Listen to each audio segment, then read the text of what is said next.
she kept looking at me like I posted a photo, like she's looking at me like I'm an angel, you know, and she kept saying like, I love you. I just love you, and crying. But she's always says that, you know, and it was extra that day, and I didn't realize she knew it was coming, and like that was her goodbye. I played out this scenario months and years before of like what that moment would be like, my goodbye to my mom.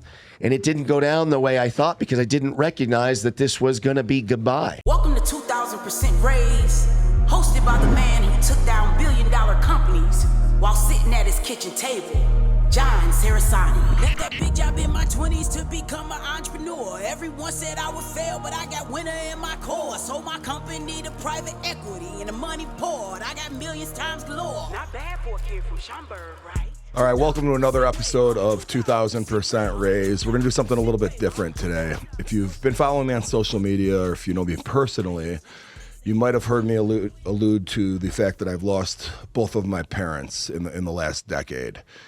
And today's episode is, I just said I wasn't going to get emotional. I'm probably going to I can't even get the words out of my damn mouth. But listen, I lost my mom in 2014, very unexpected. 4 years later, I lost my dad in 2018. And I have personally found that if you haven't lost a parent, you have an understanding of how that world feels versus somebody that doesn't. And it's not necessarily a world that you wanna be in, but I'm in it. Recently became good friends with a guy named John Orlando. He has a podcast studio here in Las Vegas, and we've been talking, that's where we're at right now, actually, but we've been talking, and like, how cool would it be to do an episode, man, of me and you, John? Yeah. Just kind of talking about that impact of losing a parent, because you're on one end of the spectrum of what you went through with your mom. Yep. And I'm on that different end of the spectrum with what I went through with my parents, okay? And I'll give you some examples, all right? My parents were both married, and they were together the whole time. Your mom, wow. Yeah, exactly. Years and years and years. And my mom had multiple sclerosis, and she didn't die from that, though. But I'm told by people, and maybe our other guest Sarena might even know a little bit about that. It was probably complications from MS that ultimately led to her heart attack. And my dad couldn't get himself to bury the ashes. And it was so sudden, out of clear blue sky. She was only 64 years old. He couldn't get himself to bury the damn ashes. But 4 years later, he has a thing on the anniversary of her death with my kids, my brother's kids, and starts giving like her old pearl necklace, old like pictures and stuff. Hey, you should have this of Grandma Jones, all this stuff to my kids. And I'm like, that's kind of weird. He's doing this 4 years later. Then he announces that it's time to bury the ashes. And we go and bury the ashes. My dad's perfectly healthy. We go and bury the ashes at the cemetery plot. The plot had been sitting there, just no one was buried there. He couldn't get himself to do it. It's 4 years later now. And I shit you not, 5 days later after we buried it, he dies. Wow. Out of a clear blue sky. Wow, so you talk about like the dying of a broken heart thing, right? Yeah. So John, you've been gracious enough to have this conversation with me this morning. Yeah. Your mom was the opposite end of the spectrum. I'm going to let you tell that story. But one of the things I've always struggled with, man, is, God, was someone looking out for my mom? These next 10 years might have been pretty shitty. Right. She might have been in a hospice. She might have had other complications that were going to be a pretty shitty quality of life. Was someone looking out for my mom and say, hey, you don't want to know what these 10 years are going to look like. Yeah. We're going to take you now. It's wild how it shakes out sometimes, isn't it? It really is, man. Yeah, I was really excited when you actually brought this up, because I was going to ask Sarena to do an Action Junkeez with me and talk about this exact thing, and I just couldn't. Lost my mom was 2 months ago, a few days ago, right? December 7th. Let's talk about who Sarena is briefly. Yeah, so Sarena is an angel that appeared out of nowhere into our world, so my mom had insurance, right? And it got to that point. She had dementia, and it got to that point where my brother was living with her, and he couldn't take care of her anymore properly, and he was really burned out over the last 4 years. Yeah. Dementia is awful. It's all awful, obviously, losing a parent. You know, MS, I think you can relate. It's a very slow decline, right? You know, you could probably speak to it better than anyone.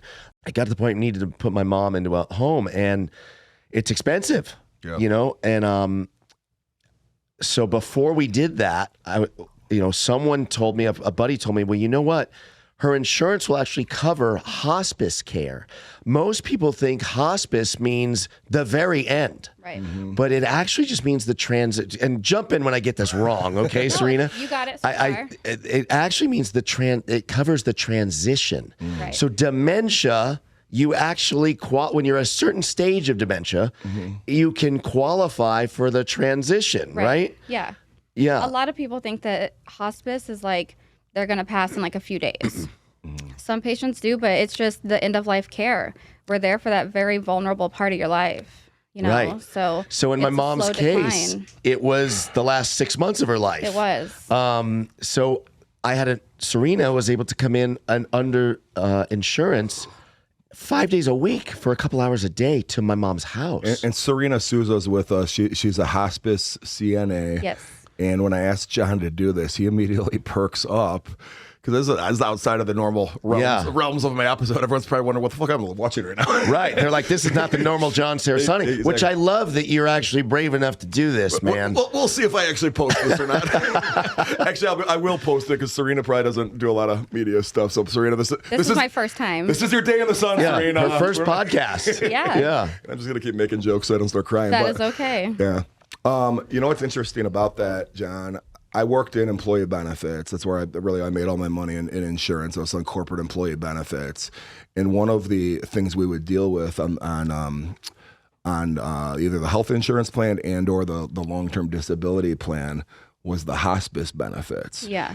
And if I recall correctly, it was usually a diagnosis of under 12 months you qualified for that. Is that how it is? Ours is about 6 months. Okay. That it says that if you are like admitted to us, that you would pass within the 6 months. I see. But I have had patients on hospice for like 2 years. Gotcha. As long as they show a decline, they can be recertified and stay on our services. Interesting. Yeah. Interesting. And what a messed up diagnosis for the family, where it's such a big help having you involved, but you're also wrapping your head around then that days are numbered. Absolutely. We never know when the last day is going to be. All of a sudden, they can just change. Like, I didn't expect your mom passing at all. I did, though. Remember, I told you a month before at Adam Sandler. Yeah, I did not expect it, though, because, like, I just go in there and I do the best I can for her, and then I leave, come back the next day. Yeah. Like, I didn't expect her to transition. John, thing... And well, can I just as a third party here, just kind of observe, I'm not a third party, it's my show, I guess, but is the transition, that's the politically, that's the nice way of saying you're going to die. When a patient starts to transition, we give them about like 3 to 5 days. That's the worst part about it. You could literally look at the numbers that you're dying. We could tell by their vitals. We can tell by their skin. We can tell by their feet. We can see it. Wow. And then we let the families know, just so you know, you might want to come visit your loved one. See, man, and that goes to my original point here. Yeah. And I want to get back to that too, because I got so much I wanted to say to my mom and my dad too. I hear it. You know what I mean? Yep. But I didn't have to go through what you're talking about. My mom had MS, but it was fine. She had MS. She was in remission. She had MS since she was 40. That was a way of life. Yeah. She people have MS a lot worse. She's in a wheelchair and stuff, but she wasn't on pins and needles where she couldn't move. It never got bad like that for her. So, blessing in disguise. That's good. But there was stuff the later years where her eyesight started getting messed up. She got diagnosed out of a clear blue sky with Crohn's disease. So things were not really trending in the right direction. But we didn't expect a heart attack out of nowhere. Right. Right? Yeah.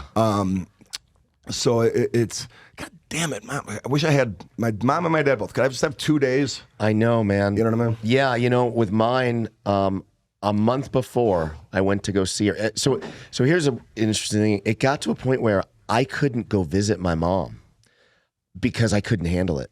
I couldn't. My mom was super sharp back in the day. She worked for Elvis. She knew James Dean. She dated Buddy Holly. Then obviously married my dad. Like, you know, my mom had this crazy, amazing life, and she was very quick-witted, really funny, kind of bold. You know, she was only like 5 feet tall, but she had some little attitude. If you messed with her, she's a New Yorker, right? Oh, and she was married. So people, I didn't introduce you this way either, because I know. Oh, by the way, here's who John's dad was. John's dad is Tony Orlando, very famous lounge singer, and I would say everyone over 50 would probably know his name. Yeah, correct? exactly. Even people in their 30s like me. Yeah, in the 30s only. But for you, my dad is an actor in the Adam Sandler movie, and that's my boy. Yeah, right. And his song is in that movie. Now and Then. Yeah, not 3 times. Movie. Yeah. Yes. Right. So it got to the point. But that paints the picture, though, even more clearly. You guys are in Vegas. Your mom marries this very famous guy. Yeah. They were probably back and forth between LA and Vegas. They're living that life. Yep. And now this last chapter, you're seeing brutal. The decline from the dementia is awful. You know, it got to the point where down the stretch when Sarena met my mom didn't know what day it was, what year it was. Her name, my name. She knew my face, not the name. And watching that decline, it's just really hard for me to go visit. When we did put her in a home, I felt guilty. You know, because I told my mom, I'll never put you in a home. This was 20 years ago, but you don't know what you're talking about when you say that. You don't realize it gets to the point where you can't control the bathroom anymore. You can't change your own diapers as an adult. You don't even, you know. And so I had to force myself. How long is this going on for? Really bad for a year. A year? Okay. Yeah, and then declined quick once you came on board. In the last 6 months, you watched it go because she had a really bad fall, and that made her bedbound. She wasn't able to get out of bed anymore, and I think it might have been out of fear also. Okay. Because the fall was really bad. Yeah.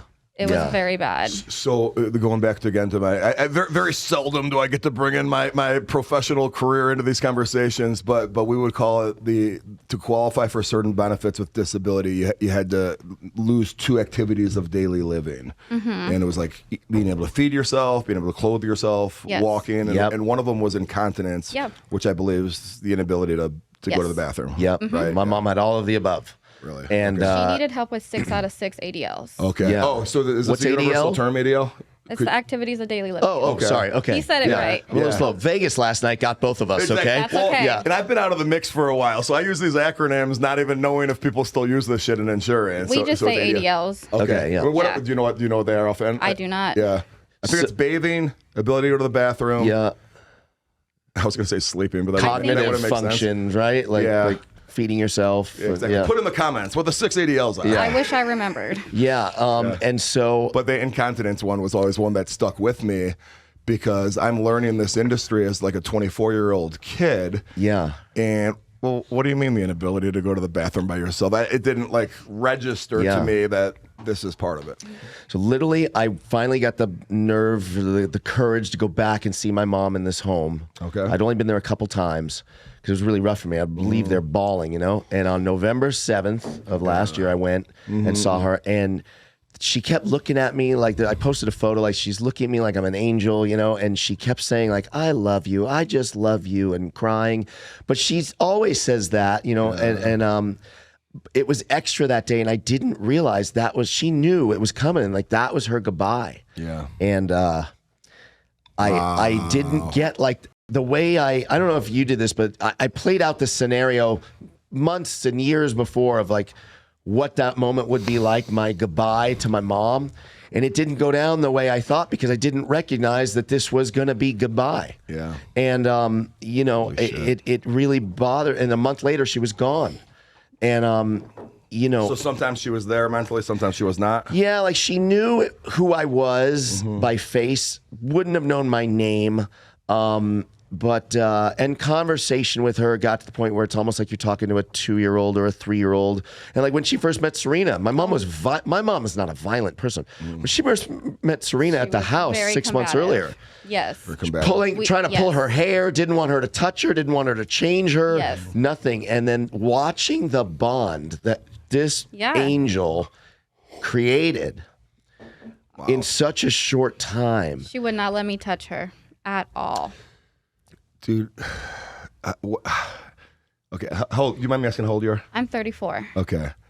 Like, I'm successful in my career, all right? John's successful.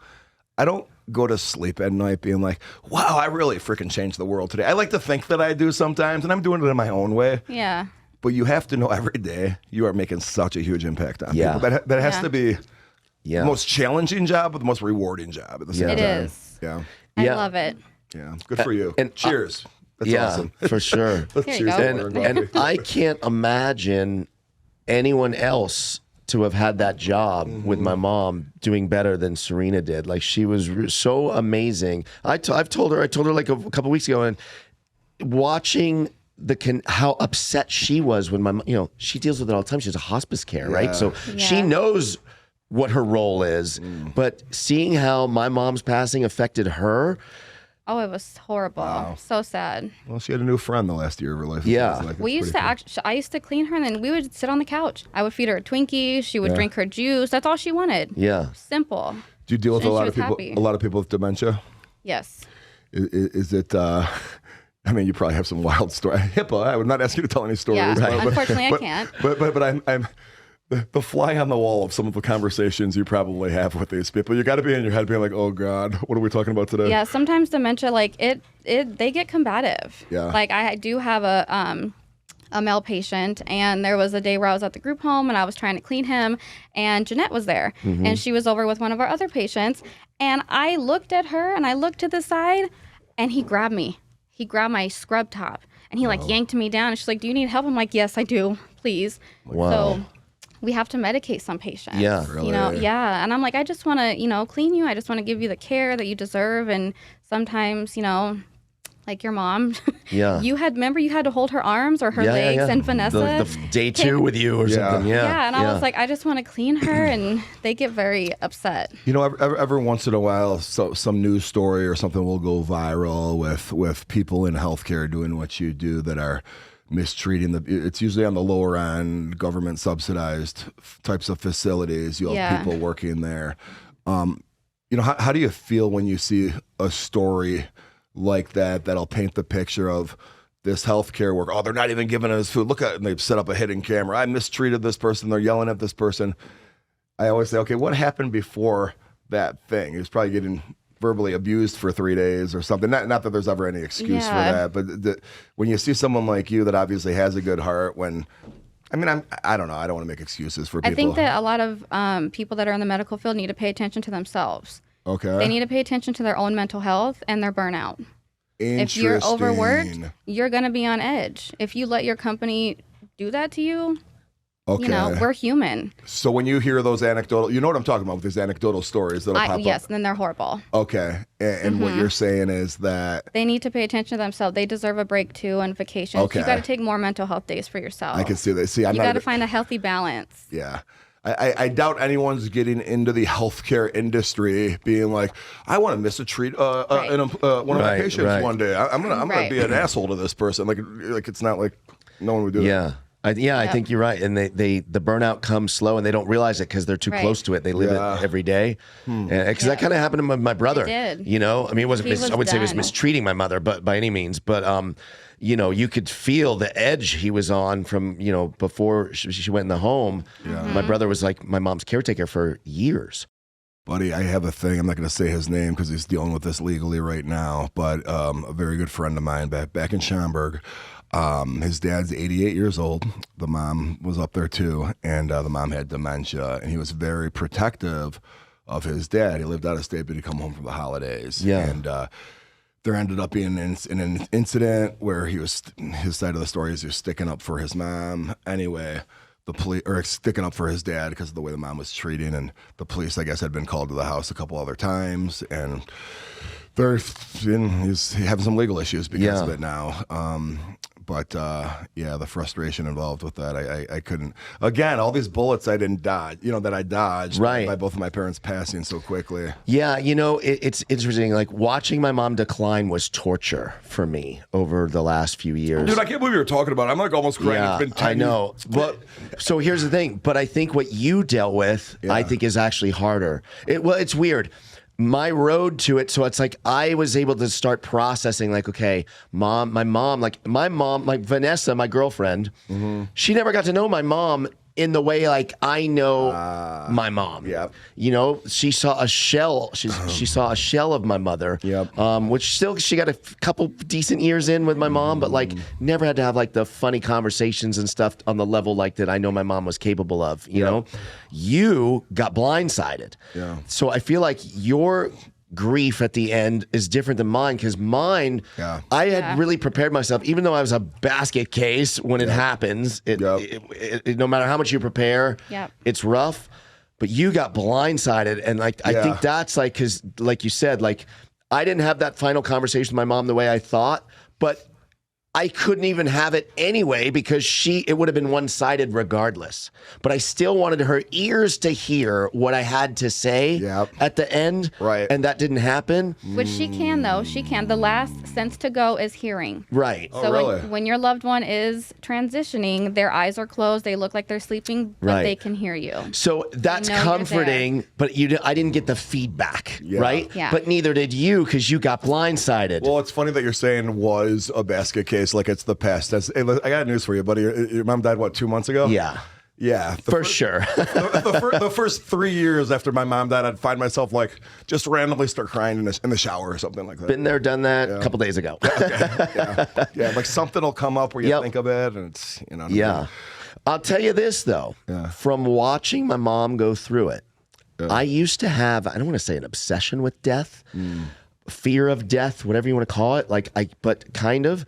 That watching that process and specifically watching my mom on that last day, I spent her all day with her till the end. All day, yeah. I'm not afraid to die anymore. Yeah. Which is really like, I never thought I would say that, but seeing that it's like on like her end, like you don't realize it's happening, right? Or like, you know, maybe she does down the stretch because like you said, hearing's the last thing goes, so she's hearing. So I guess she does know. I think she knows. But it's pretty peaceful when it happens in that way. You know, obviously a heart attack is different. Yeah. With hospice, it is very peaceful. We're all about comfort. Yeah. With the morphine and, you know, they just, no pain. Yeah. We just want you to pass peacefully. Well, let me tell briefly here the story. We're talking about our moms, obviously. Yeah. But your dad's still alive. Still alive, yeah. Your parents were not together. No. Was your dad part of your mom's life in the older years?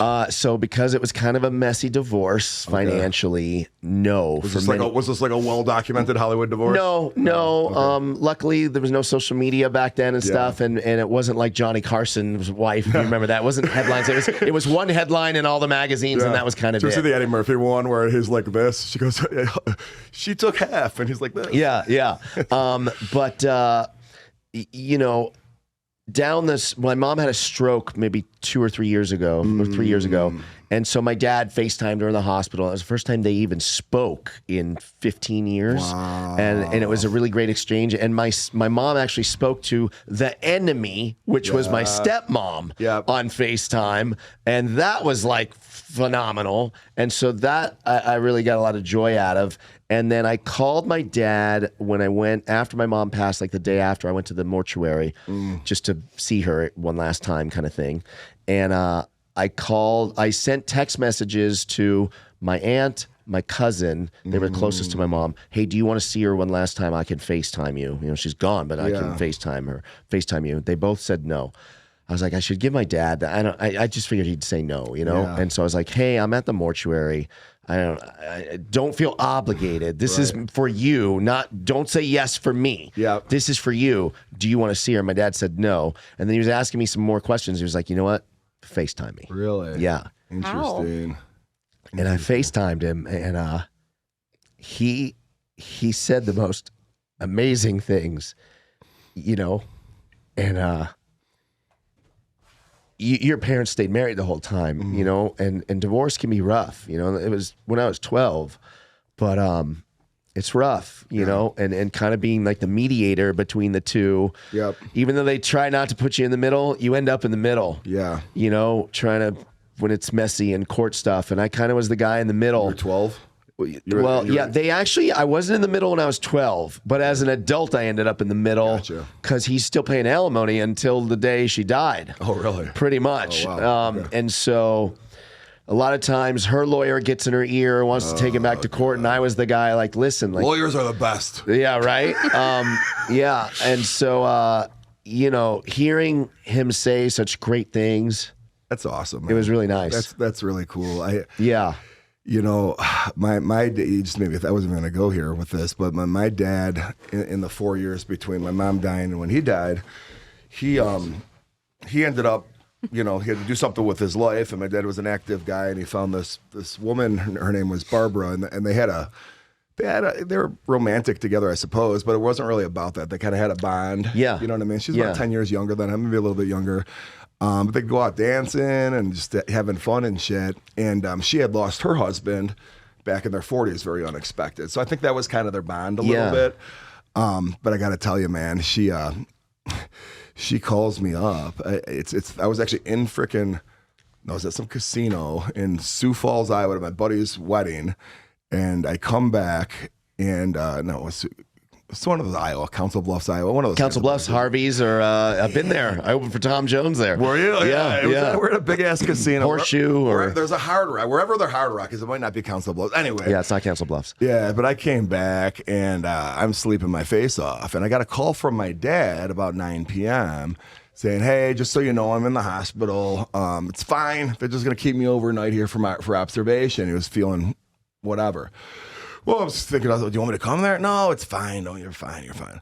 Well, I turned my ringer off. I had 1,000 missed phone calls in the middle of the damn night. 3 a.m, ding dong, my doorbell rings. It's the police.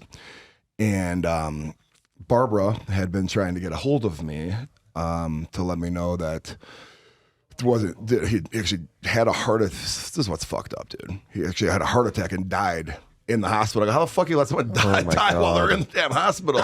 They go, his EKG was fine. Everything was fine. They called it the Black Widow, or listen, if he would have survived it would have probably been pretty bad from a stroke standpoint. And we were just so shell-shocked. We never really kind of looked into it completely. But you know, his funeral, he was the head football coach at the high school in Schaumburg for 30 years. Wow. So his funeral, the wake really more so, they literally had to stop traffic on Gulf Road. There was literally a million, like a lot of people there. I'm assuming big personality too, like you? Yeah, well, and you know, you'll get kids here, man.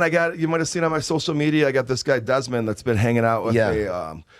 African American guy that got out of the city to his parents wanted to put him in, anyway, he's growing up in Schaumburg, and my dad would take kids like him under his wing. This kid's getting in trouble all the time. Maybe he's, shoplifting or selling something he shouldn't be selling. My dad would look for those kids. Yeah. This kid played football for my dad 1 year, and then he got kicked out of school and transferred to something else. Guy calls me after my dad died. Hey, dude, tell me about the impact my dad had on his life. And Facebook message after Facebook message, then people showing up in person to tell me whatever that story is. Yeah. It's a cool feeling, and you're definitely going to get that about your dad when he dies. Yeah, for sure. And you're probably getting it, even though your mom wasn't famous, or I don't know anything about her, but it's kind of nice hearing these anecdotal stories. For sure. You know what I mean? Like shit they never talked about. Yeah. You know what I mean? Dude, your dad, there was a fight in the hallways in 1976, and he jumped in the middle of everybody. He goes, if you're going to fight, you got to go through me. And your dad was a legend at Schaumburg High School. I know he was. I never heard that story, though. That's awesome. That's great. Shit like that, man. Yeah. Shit like that, man. Did your mom ever date or have any other partners after the divorce? One guy for maybe 10 years, Al Sapienza, who was on season 1 and 2 of Sopranos. No way. What character? Mikey. Mikey. Yeah. Which one was Mikey? He's one of the bodyguards. He gets thrown off a building in maybe season 2. All right. There you go. That's great guy. cool. I'm still friends with him to this day. Yeah. They never got married because my mom would have lost alimony, so she didn't do that. But they were together. Like Smart woman. Smart. They were together like 10 years, and he was great. And my dad just went in the New Jersey Hall of Fame, and so did the cast of The Sopranos. Wow. And so Al was there. So that was like a weird thing. This was like almost like my stepdad. Oh, because your dad was going to the New Jersey Hall of Fame. Right. The other man is a soprano. Correct. Why was he there, though? Just because he lives in New Jersey, or what? No, just the whole cast of Sopranos went into so they went to the thing. Like Bruce Springsteen was there. It was like a whole big event. Big thing for your dad. For everyone that went in the Jersey Hall of Fame for this year, or last year. It's awkward. Yeah. And so Al had called me, and he says, hey, I'm going to be at the same place as your dad. I just want to make sure your dad doesn't hate me. Okay. Because, that was like the next guy that dated my mom, whatever. Yeah. And I was like, no, my dad doesn't hate you. And he's like, well, you just call him. Yeah. Because they were actually going to be at an event like 2 weeks before the Hall of Fame thing. Yeah. So he's like, will you just call him and just make sure? Because I don't want it to be awkward if I run into your dad. And I was like, yeah, I'll call him. And I totally forgot to call him. Oh, shit. Then I get a call. I was doing a podcast and my phone rings. I have my phone between my legs, all the time, right? Because it's on vibrate. So I get a call and like while the guest was talking, I look at my phone and it's Al. So I hit end, don't accept. Right. Then 2 seconds later, I get a call from my dad and I hit end. And I'm like, oh shit. And then Al again and then end. And then my dad and then end. across the room watching you press the ignore button. No. And I'm like, oh, wait. Today's that event. And I'm like, oh my shit. God, did something happen? Oh, no. And then I get off the podcast and I listen to voicemail. And the first one I listen to is my dad's. And I'm like, oh God. And he's like, Jono, I just ran into Al Sapiens at an event. What a great guy. I love that guy, whatever. And I was like, oh, good. All right. So after all these years, they never really communicated? They didn't because, That's funny, man. My ex-wife finds a way to make herself part of all of my relations. They know her very well somehow. So it's you. Probably your dad's probably doing it better than I did. But, listen, Sarena, this was awesome that you came in here today. No problem. Is there anything, Sarena, we probably won't have a guest like you on again in the future. It'd be awesome is there anything, just about hospice or just any observations you think that maybe we're not aware of that we should be about your industry? I just think that, a lot of people think that, I think people have the wrong idea of hospice. And like, we're not there to kill people. Like some people think. We're there to help. Yeah. It's okay to be on hospice. It's okay to do that process for the end of life. And a lot of people do hospice at their homes, don't they? There is, but we also go to facilities and we go to group homes as well. Okay.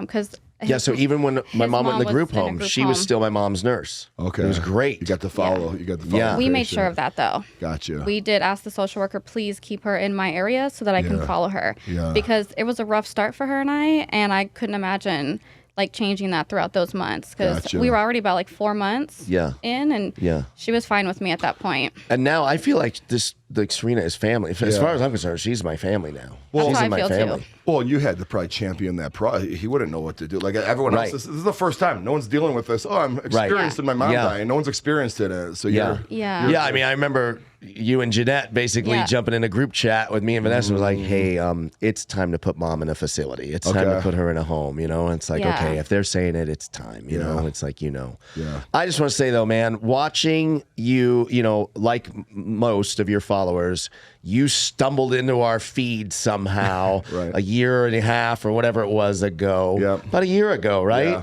Yeah. And watching you take this meteoric climb to success and fame on social media, and you sharing what you've been sharing and you're so bold and brash and funny and, and then seeing this side too is really been great. And watching people like when we're over at Red Rock or at the casino and stuff, and I see when people recognize you, it's cool. The excitement they get that, oh my God, there's John Cerasani, and how gracious you are with them. It's really been fun to be a part of. Bro, it happened in the casino a few times yesterday. People stopping and taking selfies. And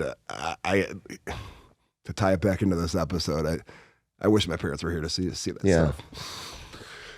You end the show. I gotcha.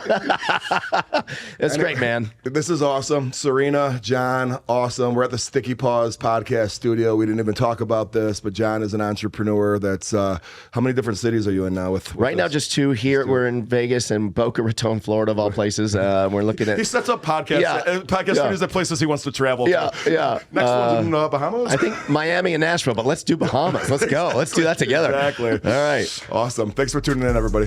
Let's go. That concludes another episode of 2000% Raise with your host, John Cerasani. Make sure you're following on all social media platforms. Ciao.